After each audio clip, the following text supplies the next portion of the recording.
ሰላም ይሄ ፒያሳቱ ነው። ዛሬ በድጋሚ ተመልሰን መጥተናል። ዛሬም እንደተለመደው አዳዲስ ጉዳዮችን የምናይበት ፕሮግራማችን ተጀምሯል። እንደተለመደው አብራችን እንድትቆዩ እንዲሁም ላይክ፣ ሼር፣ ሰብስክራይብ በማድረግ ለወዳጅ ጓደኞቻችሁ ለቤተሰቦቻችሁ እንድታደርሱ የቻናላችንም ደግሞ የቤተሰብ እንድትሆኑ እንድትቀላቀሉ እንጋብዛለን። በዛሬው ዕለት የምናየው ጉዳይ የፍርድ ሂደትን በተመለከተ ይሆናልና በተከታታይ ለሶስተኛ ጊዜ ፖሊስ አሁንም ቢሆን ስዩም ተሾመን አላገኙትም ብሏል። የክርስቲያን ታደለ ክስ መስርቶበት ነበርና ስሜን አጥፍቷል በሚል ተከሷልና ያንን ሰው ማግኘት አልተቻለም። በቀላሉ ማግኘት ይችላል። የት እንደሚሰራ ይታወቃል፣ የት እንደሚውል ይታወቃል። ምክንያቱም ከመንግስት ጋር አብሮ በመስራት ላይ ይገኛልና በሚዲያዎች ላይ ደግሞ ትንታኔ በመስጠት ይታወቃል። ስለዚህ የዚህ ሰው አድራሻ የት እንደሆነ መታወቅ በቀላሉ የሚታወቅ ነገር ሆኖ ግን ፖሊስ ለዳኞቹ ባለመታዘዝ ምክንያት ለሶስተኛ ጊዜ ሰውየውን ማግኘት አንችልም ብለዋልና በሀገራችን ላይ ያለውን የህግ አካሄድ እንዴት ነው የሚለውን ነገር በእናይ በዛሬው ዕለት ስዩም ተሾመ የት እንዳለ አላውቅም ነው ያለው ፖሊስ። አንተ አታውቅም የት እንዳለ? ጀርመን ከፈለጋችሁ እኔ ራሴ የት እንዳለ ቤት እንደሆነ ከዛ ቤት በኩል እንደሚገባ እንደሚወጣ አንዳንድ ደግሞ በየቀኑ የሚጠቃቀማቸው ነገሮች የት እንደሚገዛ ምናምን እኔ ያሳያችኋለሁ። ችግር የኮሚሽን ይፈሩ ነው እና እንትን አይደለም። ይሄ ስዩም ተሾመ የሚባል ሰው የት ነው የሚገኘው የሚለው ነገር ያን ኒውክሌር ፊዚክስ አይደለም። ለማንኛውም አመሰግናለሁ ማፍዬ። እኔም የፒያሳት ቤተሰቦች እንደምን አላችሁ? ሰላማችሁ ይብዛ። እንግዲህ ዛሬ የዳኝነት ሁኔታ በኢትዮጵያ እና the case of ስዩም ተሾመ ነውና ትንሽ አስቂኝ ነው ይሄ ነገር። ምንድነው ታሳሪዎቹ ዮሐንስ ቧያለው እና ክርስቲያን ታደለ የሚባሉ ክርስቲያን ታደለ የአማራ ብሔራዊ ንቅናቄ የሚባል ፓርቲ ከፍተኛ አመራር ዝም ብሎ ተራ አመራር ሳይሆን ከፍተኛ አመራር ነው። ሁለተኛ በአማራ ክልል ወደ የትኛው ጎጃም እንደሆነ ምዕራቢው ምስራቅ ጎጃም አንዱ ቦታ ላይ ብቻ አሸንፎ ፓርላማ የገባ ወጣት ፖለቲከኛ ነው። በጣም ተናጋሪ።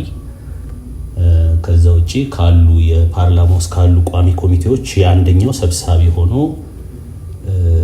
አስፈጻሚ አካላት ፓርላማ በመጡ ቁጥር ደምን በሚያስለቅስ ጥያቄዎች በመጠየቅ የሚገርም ይሄ አቅም ያለው ተስፋ ያለው ፖለቲከኛ ነው።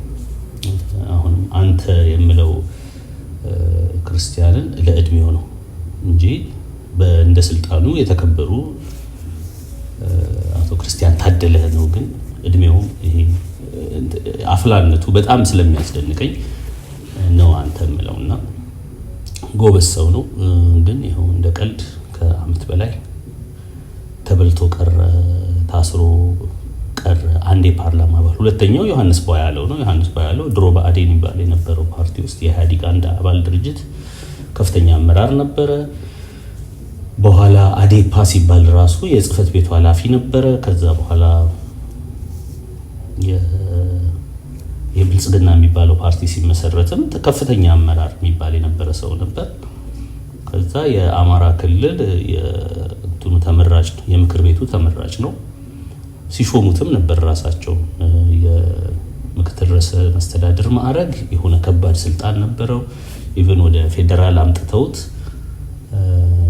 የሆነ ጊዜ አስታውሳለሁ። ይሄ አሁን በስም አላውቀውም የድርጅቱን ስም ብቻ ድሮ ፕሮፌሰር ክንፈ አብርሃ ይመራ የነበረው የሰላምና ጥናትና ልማት ኢንስቲትዩት ምናምን የሚባል በኋላ አቦይ ስብሃት ደግሞ እንዲሁ የነበረበት አንድ መስሪያ ቤት አለ። ሚናውም አይገባኝም ብቻ የሆነ የስትራቴጂክ ጥናት ኢንስቲትዩት ምናምን የሚባል ነገር ነው ያለውና የዛ ክፍል የዛ ተቋም የመጨረሻው ከፍተኛው ኃላፊ ነበር።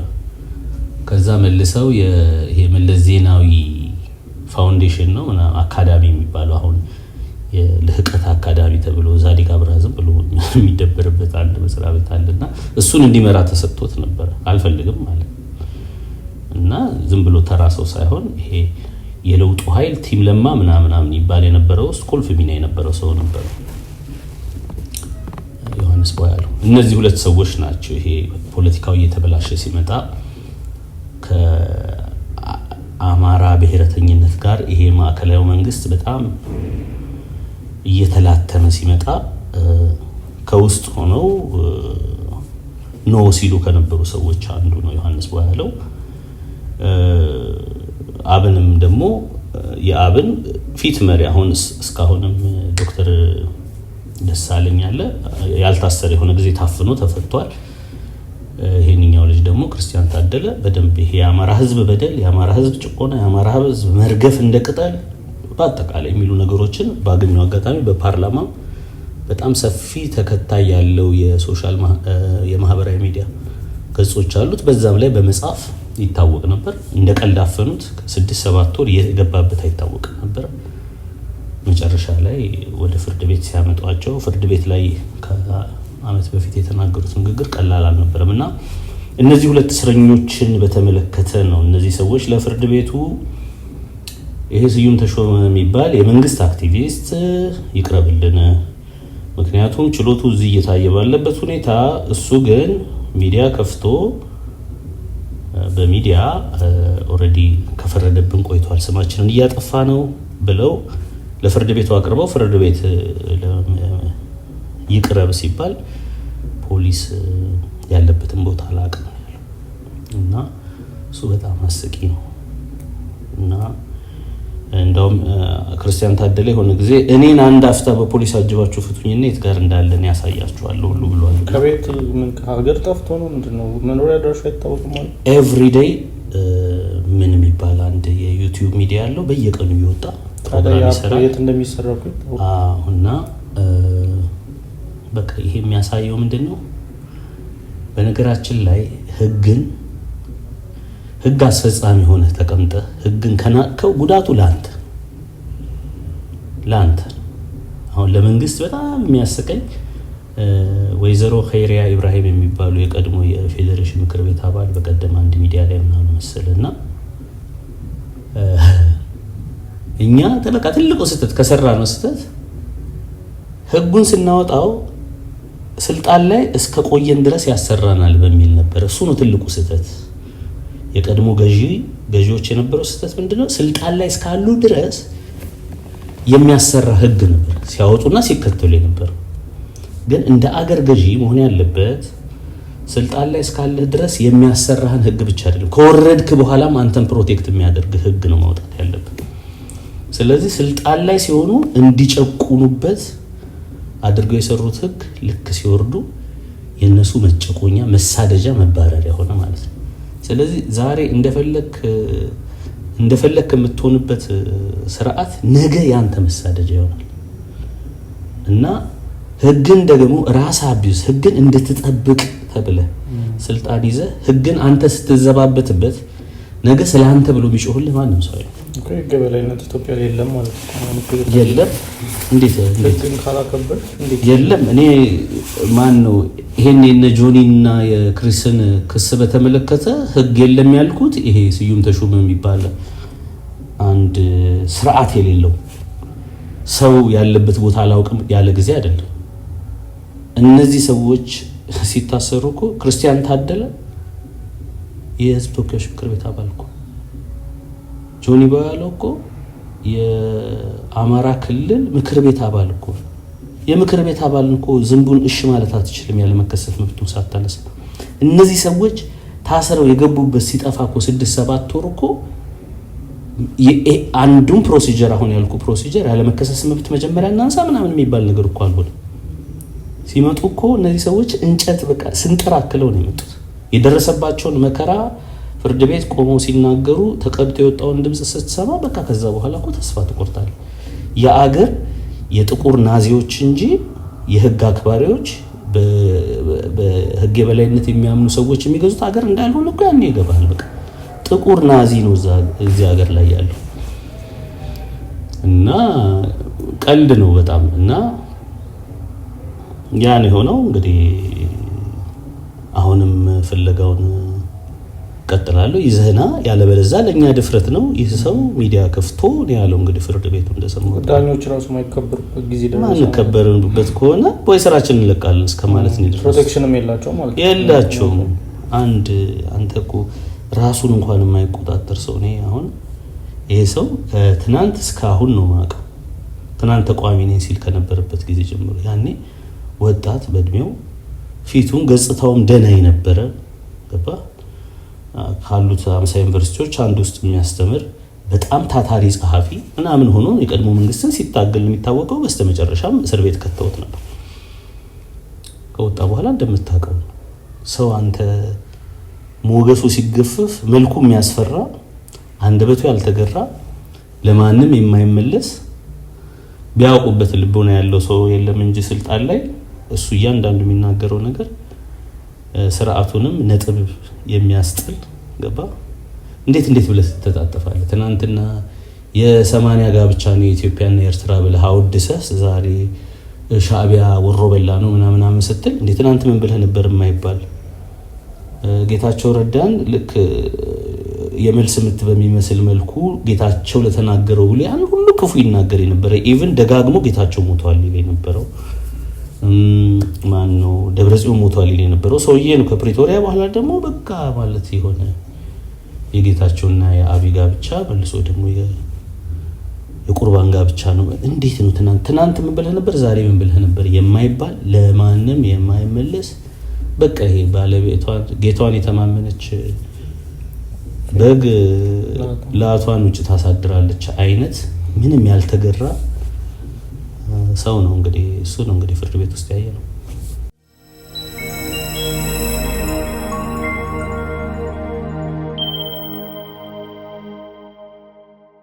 በመጨረሻ ላይ ደግሞ ስለ አይተናል ስለ ኢትዮጵያ የህግ የበላይነት እንደዚህ መውረድ በጣም አስጊ ነው። በጣም ዳኞች ፕሮቴክሽን የላቸው ምን የላቸው። መጨረሻ ላይ ስለ ሌሎች ሰዎች ምትለው ሌላ ሰዎች እስከዚህ ምን መማር አለባቸው፣ እንዲሁም ደግሞ ፖሊስም ደግሞ ስራው እንዴት ማስከበር አለበት የሚለውን ነገር እሱን ብናይ አሳፍ ኃይሉ የተባለ ታዋቂ የማህበራዊ ሚዲያ ጸሐፊ የህግ ሰው ያነሳቸውን ነገሮች በጣም ጥልቅ ጽሁፍ ነው። ሰዎችም እንዲያነቡት ጋብዛለሁ። ግን እዛ ላይ ቢያንስ እንደዚህ አይነት ፋውል በህግ በፍትህ በዳኝነት ስርዓት ላይ እንዲህ አይነት ፋውል ሲሰራ ምንን ያሳየናል የሚለውን ነገር አንድ ሁለት ብሎ ያስቀምጠው ነገር አለ። እነዚህ አይነት ነገሮች የሚያሳዩት የስርዓቱን ቅቡልነት ማጣት፣ የዳኞችን አድርባይነትና ልፍስፍስነት፣ የፖሊስን አድርባይነትና ማናለብኝነት፣ የዳኝነት አካሉ በህግ አስፈጻሚው ተረከዝ ስር መውደቁን፣ የስርዓቱን ህግ አልበኝነት፣ የፍትህ መንሸዋረር፣ የህገ መንግስታዊ ስርዓቱ መፍረከርክና ሚዛን መዛባት፣ የህጎችን አቅመቢስነት፣ ህግን የማስፈጸም ተቋማዊ ብቃት ማነስ፣ ሽፍታዊነት፣ በግለሰቦች ላይ የሚታይ ሽፍታዊነት፣ የገዢውን ኃይል መሰረታዊ አምባገነንነት ጠባይ፣ ከጦርነት ቀጠናዎች ውጭም የነገሰውን ህግ አልባነት፣ የበላይ ፍርድ ቤቶችን የይስሙላ ህልውናና ስልጣን፣ ነፃ ፍርድ ቤቶችንና እነሱን ለመጠበቅ የተዘረጉ ቼክስ ኤንድ ባላንስስ ስርዓት መጨንገፋቸውን ነው የሚያሳየው። እንዲሁም የዳኝነት ነፃነትን በአጠቃላይ አፈርድሜ መብላት የሚያሳይ ነው ይለናል። እውነቱም እሱ ነው። በትክክልም የሚታየውም እሱ ነው። አሁን ባለችው ኢትዮጵያ አንድ ደረጀ ገረፋ የሚባል እንደውም ለስርዓቱ በጣም ስስ ልብ ያለው የስርዓቱ ደጋፊ ምሁር ከሚባሉ ሰዎች አንዱ የተናገረው ነገር አለ። የታችኛው መዋቅር ኦልሞስት ፈርሷል አለ። በቃ ፋንክሽናል አይደለም አለ። ገባ? ይሄ ለስርዓቱ አደጋ ነው አለ። ስለዚህ እንዲህ በሆነበት ሁኔታ ሀገር እየመራው ነው ማለት አልችልም ብሎ ተናግሯል። አሁን ዛሬ ወጣ ዜና ላይ ነው ያየሁትና አሁን ኦሬዲ ለስርዓቱ ቅርብ የሆኑ ሰዎች ራሱ እያዩት ነው። በቃ ማለት እስቲ ፖሊስ ነው፣ እስቲ ቀበሌ ነው፣ እስቲ ትራፊክ ነው፣ እስቲ ይሄ በአጠቃላይ ክፍለ ከተማ፣ ዞን፣ ወረዳ ምናምን ክልል አካባቢ ያለውን ውንብድና ስርዓት አልበኝነት ነው እንዲህ በሆነበት ሁኔታ ሀገር እየመራው ነው ስትል እኮ በጣም ነው የሚያስቀው። ማንም የፈለገውን ነገር በደንብ ገዢዎችን ከተመረኮዘ የፈለገውን ነገር ማድረግ እንደሚችል የሚያስብበት ሁኔታ ወዴት ነው የሚያመራው? አለሁ እኮ አትልም። ዝም ብለህ ተቀምጠህ ማዘጋጃ ወይ ሚኒሊክ ቤተ መንግስት ቁጭ ብለህ ሀገር እየመራው ነው ልትል ትችላለህ። ግን ከስር ልክ እንደ ምስጥ ተበልተሃል። በማ በገዛችን ተጠብቀው ዘንድ የተሰጠህን ስርዓትና ተቋም ራስህ ዲፋይ ስታደርገው ዋጋ ይሄ ነው የሚሆነው። ምንድነው ስዩም ተሾመ የሚባልን ሰው አፍ አለመለጎም፣ ስዩም ተሾመን ኢሚዩን ማድረግ ከተጠያቂነት ነፃ ማድረግ ምን at the expense of ምን ለማግኘት እሱን በማድረግ ምን ታገኛለህ? ይሄን ካልኩሌት ማድረግ ያቃተው ማንንም ምንም አያመጣም ካልክ በኋላ በሰፈርከው ቁና ነው የምትሰፈረው። እኔ ነፃነትና ዳኝነት በኢትዮጵያ የሚል መጽሐፍ አለው ጋሽ ስዬ አብርሃ። ስዬ በዘመነ ኢህአዴግ ህወሓት በጣም ትልቅ የበላይነት በነበረው ኢህአዴግ ላይ ስዬ ኦልሞስት የሥርዓቱ 3ኛ ወይ 4ኛ ሰው ነበር። በመጀመሪያ በሽግግር መንግስቱ ዓመታት መከላከያ ሚኒስትር ነበር። ከዛ በኋላ የህወሓት ፖሊት ቢሮ አባል ነበር። ይህ ሰው ቆንጎልዶለበትና ከመለስ ጋር ሲጣላ 1993 ዓመተ ምህረት እስር ቤት ገባ። የመጀመሪያ ቀን እስር ቤት ሲሄድ የነበረች አንድ ፍሬ ልጅ ዳኛ ሆነ የተቀመጠች 30 ያልሞላት 26 27 ዓመት አየች። ምንድን በሙስና እንዲያርጎ ምናምን ይላል ተራ ፖሊስ። የምን ሙስና ነው? ምንድነው ማስረጃ? በቃ እንዲያደርግ የታለ ማስረጃ? የለም በቃ ተወፈታው በቃ በመታወቂያ ዋስ እዚሁ ጋር እያየው ፈታ መታወቂያ አለውት አውሬው ባለቤት ያለች ከጨበ መታወቂያ ብላ አይኗ እያየ እዛው ጋር ፈታችሁ ጋር ስዬ ተፈቶ ወጥቶ አደባባይ ሲዞር በእግሩ ወዲያው አፈፋ አድርገውት በደህንነት መኪና ወሰዱት። ያኔው ቀን ፓርላማ ተሰብስቦ በሙስና የተከሰሰ ሰው የዋስትና መብት ማግኘት አይችልም የሚል ህግ አወጡ እና ከዛ በኋላ ተጨማሪ 6 ዓመት ታሰረ ማለት ነው። ያቺ ዳኛ ብርቱካን ሚደቅሳ ትባላለች። እና ስታይ አትሊስት ግን ያ እንደዛ አይነት ተራ ይሄ ውንብድናን የሰራ ስርዓት በኋላ መውደቂያው አላማረ። የህግ ያለ የፍትህ ያለ የዓለም አቀፍ ህገ መንግስቱ ህግ ይከበር ብትል እስከ ቆላ ተንቤን ድረስ ከመሄድ በኋላ በጣም ትልልቅ አንጋፋ ታጋዮች ሳይቀር በአሰቃቂ ሁኔታ ከመገደል አልዳኑ። ትናንት ህግን ብታገር ትናንት የህግ በላይነትን ብታከብር ከዛ ባለ የሚልልህ ሰው ይኖር ነበር። እና ግን ዛሬ ከዚህ አንፃር ስታየው እንዴ ያኛው ስርዓት በስንቱ ይሻላል እንድትል ቢያንስ እኮ ስዬን መልሶ ለማሰር በሰዓታት ውስጥ ፓርላማ ሰብስቦ ይሄንን ህግ ማውጣት ነበረበት። መለስ ነው ይሄንን ህግ የሚያስወጣው ለምን ስዬን ማሰሩን ጀስቲፋይ ለማድረግ። ይሄንን ግን መሀል ላይ ገብታ ይሄንን ሁሉ ጫና የፈጠረችው የ27 ዓመት ወጣት ዳኛ ነች ብርቱካን ሚደቅሳ ማለት ነው። ስለዚህ አትሊስት የሆነ ጠየቃለሁ ብሎ የሚፈራ መንግስት ነበረ ማለት ነው። አሁን እኮ እንደዛ በህግ ላይ ቁማር የሚጮት የነበረው ያለፈው መንግስት ለስዬን ለማሰር የሆነ ነገር እኮ አትሊስት ለማግኘት አሁን ይሄን ሁሉ የምታደርገው ህግን የምትተላለፈው ፍርድ ቤት እንዲፋይ የምታደርገው እኮ ስዩም ተሾመ ለሚባል እኮ አንድ ተራ ሰው እኮ ነው። ነገ መውደቂያውን እንኳን የማያውቅ ለምን ይሄን ሁሉ ዋጋ ትከፍላለህ? ስርዓቱ እኮ ነው አንዳንዴ እኮ ማለት ጭካኔው ብቻ ሳይሆን የዋህነቱም እኮ ይገርመኛል። ለማን ብለህ እና ይሄንን አለማየታቸው ይገርመኛል። ስዩም ተብዬው ራሱ ትናንትና ታገለዋለሁ ትለው የነበረው ስርዓት ወደቀ። አወዳደቃቸውን አይታል። ዛሬ አብይን ተንተራስኩ፣ ሽመልስን ተንተራስኩ፣ አዳነችን ተንተራስኩ፣ ብርሃኑ ጁላን ተንተራስኩ ብለህ ነገ መውደቂያ ምን ይሆናል? ይሄንን እንዴት አታስብም? ደጋግሞ ልጁ አሁን በቅርብ የተወለደ አንዱ እንደ ልጅ አለኝ ስሙን እንደዚህ በሰሜኑ ጦርነት ጊዜ በጣም በጀግንነት የተሰዋ አንድ የሸዋሮቢት አካባቢ ሰው ነበርና በሱ ስም ነው የሰየመው ልጁ ለዛ ጀግና መታሰቢያ ማለት ነው። እና የልጅ ሁኔታ ያሳስበም ታሪክ ምን ተብሎ የሚጻፍ ይመስላል? ማለት የዚህን ያህል በማን አለብኝነት የሚያኮሩ ሰዎች እኮ አይደሉም የተንተራስካቸው ሰዎች። መውደቂያ ማለት the most infamous በዓለም አቀፍ ደረጃ በጣም ስማቸው የነወረ በ7 ዓመት የስልጣን ቆይታቸው 1 ሚሊዮን ህዝብ ያጨራረሱ በየቦታው ህዝባቸው ላይ ድሮን የሚተኩሱ አዲስ አበባ ላይ እስካሁን ከግማሽ ሚሊዮን የሚጠጋ ህዝብ ያፈናቀሉ ኢትዮጵያ አይታው ማታወቅ ኪዮስ የፈጠሩ ሰዎች ናቸውና እነሱን ተንተርሰህ የቀድሞ የፓርላማ አባላት ላይ እንደዛ የሚያዘባበት ፕሮግራም እስከ መስራት መልሰ ዳኛ እስኪጠራ ማን ምን ማያመጣም ማለት ነገ የት ምትደርስ ይመስልሃል? ማን የሚያድን ይመስልሃል? ዛሬ አንተ የናቀው ህግ እኮ ነገ ላንተ የሚሰራ ነው የሚመስልህና ለራስህም አትሊስት ትንሽ ተምሯል ስለዚህ እንደተማረ ሰው አክት አድርግ። ሌሎቻችሁም ስርዓቱን ተንተርሰናል ብላችሁ የምትመኩ ሰዎች ግድ የላችሁ፣ ነገ ይጨልማል። ለና አባይ ፀሐዬ የጨለመ ቀን አባይ ፀሐዬ እኮ 17 ዓመት ታግለው ልጅነታቸውን ሰውተው ከዛ በኋላ ስልጣኑ ላይ 27 ዓመት ተቀምጠው ከዛ ዓለም አቀፍ ኔትወርካቸው ትልቅ ገንዘባቸው ብዙ እንደዛ መሆኑ እንኳን ቀን ሲጨልም ቀን ጨለመ በቃ። እንደዛ አይነት መከራን ከመቀበል ወደ ኋላ አትልም። ስለዚህ ስርዓቱን ተንተርሻለሁ የምትሉ ሰዎች ራሳችሁን ፈትሹና እሱን ለማለት ነው ፈልገው። እሺ ጥሩ ጊዜ ነበረን። አድማጭ ተመልካቾቻችን እንደወደዳችሁ ተስፋ እናደርጋለን። እንዲሁም እንደተለመደው ላይክ፣ ሼር እንዲሁም ሰብስክራይብ እያደረጋችሁ እንድትደግፉን እንጠይቃለን። ህግ ለሁሉም ነው፣ ፍትህ ለሁሉም ነው። ማንም ከማንም አይበልጥም ነው የምንለው። ስለዚህ ሰላም ለኢትዮጵያ ይሁን። እናመሰግናለን። መልካም ቆይታ።